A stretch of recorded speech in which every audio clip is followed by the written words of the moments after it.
वो एक बहुत बड़ी तकलीफ है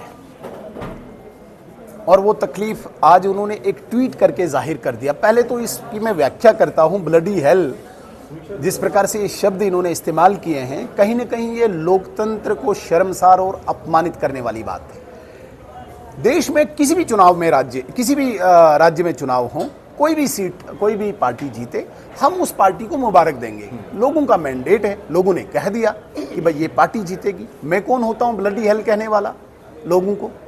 तो ये कहीं ना कहीं इन 5 राज्यों के लोगों को एक गाली दी है उमर अब्दुल्ला साहब ने।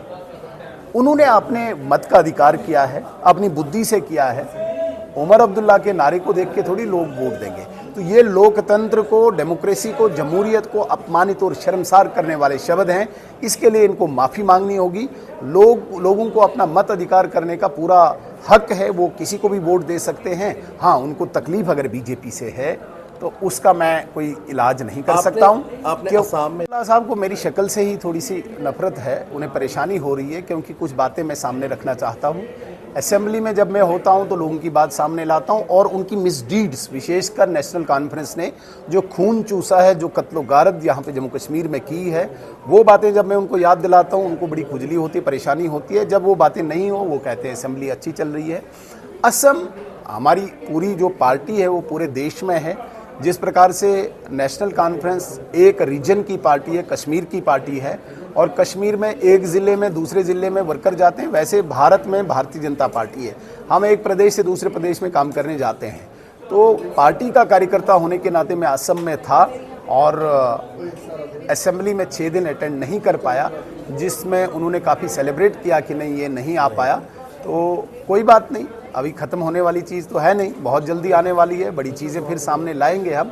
लेकिन उमर अब्दुल्ला साहब को इन शब्दों पे माफ़ी मांगनी चाहिए। और जो एक टर्फ हमने यहाँ पे बनाया है विकास, शांति और सुरक्षा का, इस टर्फ पे हर एक पार्टी आएगी। अब इनकी अलगाववाद की भाषा खत्म हो जाएगी। आप याद रखिएगा अगले चुनाव में इनका जो है अलगाववाद, कभी यासीन मलिक को ये हीरो बनाते थे, कभी ये गिलानी को बनाते थे, कभी ये पाकिस्तान की जय जयकार करते थे, कभी चाइना की करते थे, वो नहीं होगा। इनको सवाल पूछा जाएगा, तुम बताओ उमर अब्दुल्ला साहब तुमने क्या किया?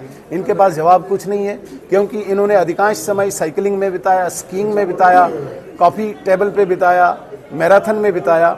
जम्मू कश्मीर की बदकिस्मती है, हमें चीफ मिनिस्टर चाहिए था, हमें मैराथन रनर मिला है, पार्ट टाइम चीफ मिनिस्टर मिला है। बदकिस्मती ये है। और सबसे बड़ी बात, जम्मू वाले तो चीफ मिनिस्टर, कश्मीरियों की तो किस्मत यही है, इसी खानदान के हवाले उन्होंने कर रखा है जम्मू कश्मीर। हम जम्मू वाले तो चीफ मिनिस्टर चाहते हैं, आप कोई भी दीजिए, गरीब दीजिए। मैं कहता हूं कश्मीर का ही अगर चीफ मिनिस्टर कोई गरीब घर का होता, बांडीपुरा का होता, बारामूला का होता, पुलवामा का होता, गरीब घर का होता, वो हमें चीफ मिनिस्टर मिलता। ये मैराथन रनर, शहजादा, एक प्रिंस, अब्दुल्ला खानदान का एक प्रिंस, इसको सिर्फ काफ़ी, डिनर, 5 स्टार, मैराथन, इसमें टाइम मिलता है। गरीब की सुनवाई के लिए काफ़ी समय से, विशेषकर 15 सालों से जिन बेड़ियों में वो बंधे थे, वो बेड़ियाँ थी अपीजमेंट की, वो बेड़ियाँ थी भ्रष्टाचार की, वो बेड़ियाँ थी संस्कृति पे अटैक की। और वो ये चाहते थे कि इलेक्शन कमीशन ऑफ इंडिया ये सुनिश्चित करे कि पोस्ट इलेक्शन उनको कोई खतरा नहीं होगा। इस बार 2026 के चुनाव में बंगाल में इलेक्शन कमीशन ऑफ इंडिया ने ये जब इंश्योर कर लिया कि पोस्ट इलेक्शन किसी भी वोटर को यहाँ पे कोई नुकसान नहीं होगा, तो दिल खोल के बंगालियों ने वोट दिया। और ममता बनर्जी की अराजकता, उनका भ्रष्टाचार, उनकी खासकर सनातन के विरुद्ध जो एक प्रचार और प्रहार था उनका, उसके विरुद्ध भारतीय जनता पार्टी के हक में लोगों ने वोट दिया है। आज हालांकि मैं रुझान को अभी निर्णय नहीं मानता हूं, लेकिन रुझान भी संकेत हैं। ममता बनर्जी को वहां से नकारा है लोगों ने, ममता बनर्जी की दादागिरी को बाहर धकेला है बंगाल के लोगों ने। ये निश्चित रूप से जो आप शब्द इस्तेमाल कर रहे हैं, ये सत्ता का सूर्योदय बंगाल में शुरू हुआ है और ये सत्ता का सूर्योदय बहुत जल्दी आप जम्मू कश्मीर में भी देखेंगे। 90 लाख से ज्यादा वोटर आपने हटाए हैं, जो कहा जा रहा था कि ममता, वो मैंने नहीं हटाए, वो इलेक्शन कमीशन ऑफ इंडिया ने हटाए और हटाने भी चाहिए। क्यों? यहाँ पे कोई मरा हुआ वोटर लिस्ट में क्यों जिंदा रहेगा? यहाँ पे कोई बांग्लादेशी या यहाँ पे कोई पाकिस्तानी वोटर लिस्ट में क्यों रहेगा? कोई भी मीडिया कर्मी ऐसा कहेगा क्या कि भाई ये वो रहना चाहिए इस वोटर लिस्ट में?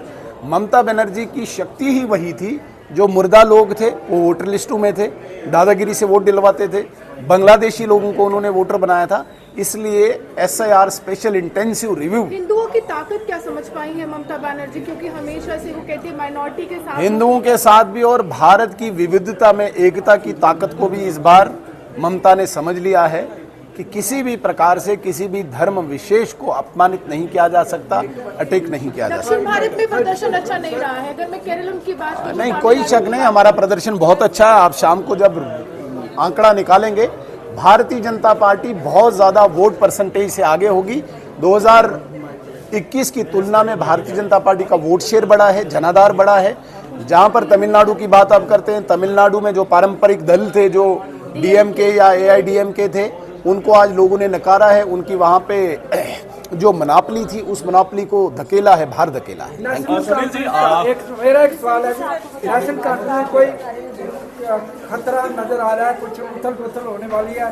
कल जो अरविंदर रैना ने ये बात कही है, बकायदा उनका जो है बयान आया। मैं स्पष्ट करना चाहता हूं, कोई भी भारतीय जनता पार्टी को इच्छा नहीं है यहां पे किसी पार्टी को तोड़ के सरकार बनाने की, बिल्कुल नहीं। मैं स्पष्ट करना चाहता हूं, नेशनल कॉन्फ्रेंस या उमर अब्दुल्ला साहब ऐश करें, वो एंजॉय करें मैराथन में, वो स्कीइंग में एंजॉय करें, साइकिलिंग में एंजॉय करें। हम कोई भी पार्टी तोड़कर सरकार नहीं बनाएंगे, ना हमारी इच्छा है सरकार बनाने की। हम विपक्ष की भूमिका में हैं, विपक्ष की भूमिका को अच्छी तरह समझते हैं और विपक्ष की भूमिका ही निभाएंगे। हमें सरकार बनाने की दौड़ नहीं है। हाँ, एक बात मैं जरूर कहना चाहूँगा, अगला चुनाव जब भी होगा, भारतीय